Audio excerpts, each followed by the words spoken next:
We're always told to be kind. But what if kindness is what's slowly ruining your life? It sounds absurd. Kindness is supposed to be a virtue, right? But what no one tells you is that kindness, when unchecked, can quietly erode your mental health, drain your energy, and blur your sense of identity, all while others smile, take advantage, and ask for more.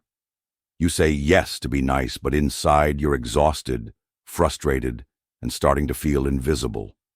You give and give and give. But where's the line? When does kindness stop being noble and start becoming self-sabotage? Today, I'll walk you through 8 shocking ways kindness can ruin your life, and more importantly, how you can protect yourself without becoming cold, bitter, or heartless. This isn't about becoming cruel. It's about setting boundaries and reclaiming your peace without guilt. Let's start with the first, and perhaps the most dangerous. You teach people to expect, not appreciate. You think you're helping, but you're training them to take you for granted. At first, your kindness feels noble. You give your time, your energy, your support, without hesitation, without question. But slowly, something changes. What once was received with gratitude becomes routine, expected, demanded. You're no longer seen as generous, just obligated. You become a vending machine, reliable, silent, always there. Until you break down, and when you do, there's no concern, no care, just frustration. Why aren't you doing what you always did? They ask, forgetting you ever had a choice. Stoicism teaches that virtue lies in measured action, not blind giving. The wise man does not overextend himself for applause or affection. He gives because it is right, not because he fears rejection. When you give without limits, you strip others of the chance to grow, to strive, to value. You rob them of the lesson of effort. Worse, you abandon your own self-respect in the process. True virtue is quiet strength. It knows when to give and when to stop. Not to punish, but to preserve dignity, yours and theirs. Because when you teach people to expect, you kill their ability to appreciate your own needs get buried. When was the last time someone truly asked how you were doing? Not out of politeness, but with real concern. If you're a naturally kind or giving person, chances are it's been a while. You're so busy taking care of others, smoothing over conflicts, and keeping the peace that your own needs get buried under the weight of constant giving. On the surface, it looks like selflessness, but inside, it begins to rot. You feel unseen. Your emotions become background noise. You start believing your pain doesn't count, so you hide it, and eventually you forget how to speak it. The Stoics taught that responsibility begins with the self. Marcus Aurelius reminded himself daily that you have power over your mind, not outside events. Ignoring your own needs isn't virtuous. It's a quiet form of self-abandonment. You're not avoiding selfishness. You're avoiding the discomfort of confrontation, the fear of seeming needy, or the guilt of saying no. But real strength lies in balance. You can be kind and assert your needs. You can give without going empty. Because if you don't take care of yourself, who will? How often do you silence your needs in the name of being the good one? 3. You become a magnet for manipulators. There are people out there looking for someone exactly like you, not to love you, but to use you. Manipulators have a radar for the overly kind. They scan for those who are too polite to say no, too loyal to walk away, and too forgiving to hold a grudge. To them, low boundaries are an open door, an invitation to control, guilt trip, and drain. These people come in many forms. The energy vampire who always needs your help, but is never around when you need theirs. The guilt tripper who twists your empathy into obligation. If you really cared, you'd do this for me. And the narcissist who flatters you just enough to keep you hooked, until you realize your kindness is fueling their ego. They don't see your goodness as something to cherish. They see it as a tool, a weapon, a way in. Because kindness without defense is like gold in an open vault. Valuable, but unguarded. Sooner or later, someone will take what they didn't earn. Being kind isn't the problem. Being kind without boundaries is. Set limits, speak up, guard your vault, or you'll keep attracting those who want to rob it. 4. People stop respecting you. Respect and kindness aren't the same. You can be kind without being a doormat, but too often, in the name of being nice, you end up sacrificing your dignity. The more you bend, the more they step over you. Have you ever noticed how some friends never ask how you're doing? How coworkers conveniently pass their responsibilities on to you because they know you won't say no? Or how romantic partners slowly push your boundaries. This isn't kindness knowing being you won't push back. It's weakness being exploited. People sense what you tolerate. And the harsh truth? They treat you accordingly. Stoicism teaches that you can't control others, only yourself. And self-respect, how you speak, act, and carry yourself, sets the tone for how others treat you. Marcus Aurelius didn't beg for respect. He embodied it.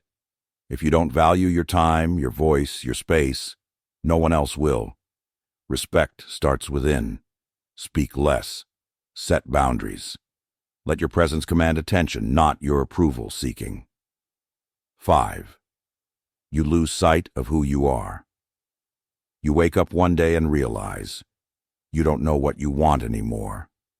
The life you've built is no longer yours. It's a collection of other people's expectations, demands, and desires. It's like you're walking through life on autopilot, fulfilling everyone else's needs while your own are left forgotten in the shadows. But here's the question. Are your goals really yours? Or are they just the leftovers from everyone else's plans? The friends who need your attention, the family who has their own vision for your life, the constant pressures from society. It all piles up, erasing the very essence of who you are. The Stoic principle of know thyself rings louder than ever. If you don't take the time to reconnect with your own desires, your true purpose, you risk becoming no one. The cost? A life of emptiness, shaped by everyone else but you. 6. You delay confrontation. Until it explodes. Kindness can be a double-edged sword. You smile, you nod, you suppress your true feelings to avoid conflict. But over time, the smile fades. The resentment grows, and then the outburst nobody saw coming. The calm, collected persona you've carefully maintained cracks under the pressure of your unspoken emotions. This is emotional repression at its core. By bottling up your feelings, you create a pressure cooker of anxiety and social burnout. You convince yourself that avoiding confrontation is the kind thing to do, but in reality, you're only delaying an inevitable eruption. The anger that builds silently often comes out in ways that hurt both you and those around you. The lesson here? Speaking up kindly, even when uncomfortable, is still a form of kindness. It's not about being rude or confrontational. It's about setting boundaries and expressing your feelings before they explode. Only through honest communication can we preserve our emotional well-being. You burn out quietly. The exhaustion doesn't scream for attention. It whispers until it's too late. You're like a candle, burning bright for others, your light illuminating their path while you slowly melt away in silence. It doesn't show on the surface. No obvious signs, no dramatic collapse, But beneath the calm exterior, a storm is brewing. The constant giving, the pressure of expectations, the relentless pursuit of perfection, it all weighs on you. What started as a steady flame becomes a flickering wick, dimming until you're on the edge of a breakdown. The depression creeps in, the loneliness hides in plain sight. You might be surrounded by people, but the internal battle is fought alone. Stoic wisdom teaches that your energy is sacred. Guard it as fiercely as you guard your peace. You cannot pour from an empty cup. Protect your well-being, and only then can you truly be a light for others. 8. You attract takers, not givers. Why do I always attract the wrong people? If you're constantly wondering why you end up giving more than you receive, it might be because takers can sense unlimited giving from a mile away. Emotionally, this leads to one-sided relationships, where you pour your time, energy, and love into someone, only to be ghosted when you need support in return. They came when they needed you. They left when you needed them. It's painful because at the core, you believe in the goodness of giving. But unfortunately, low-frequency kindness tends to attract low-frequency souls, people who are only present when there's something to take.